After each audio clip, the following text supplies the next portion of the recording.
Hey, listen, we know you know what coffee looks like in the cup, but today we're coming to you from the farm, and we're going to show you what coffee looks like long before it gets here. Here on Bean Basics on the Road.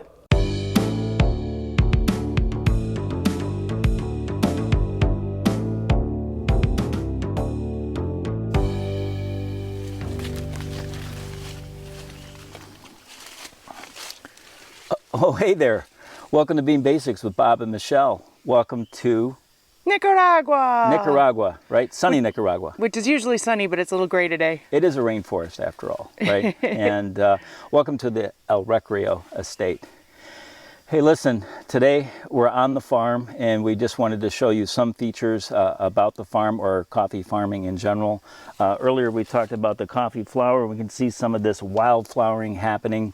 But what this means is if we're in wildflower, Crazy flower. Crazy flower. I like calling it wildflower, but Michelle's like crazy flower. The picking season is done, right? But the thing about work on the farm is that it's never done, right? So once you get straight out of picking season, you go right back into maintenance, and we're going to talk about that in a little bit. But even after harvest, although there's very few, there's some cherries left. I just picked one off a tree, and this is what a coffee cherry looks like right here.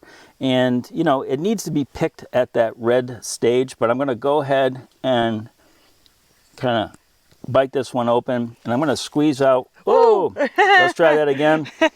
Oh God, the coffee juice tastes so good on this cherry. But I'm going to squeeze out the two seeds. We have one bad one right there, and that's what a coffee bean looks like, right? And you can see the shape of the coffee bean that you drink in your coffee. In other words, there's that little line right there and that sort of curvature. There's two seeds in every cherry, right? That's what goes on. And at this stage of picking, there's actually some slime outside on the seed.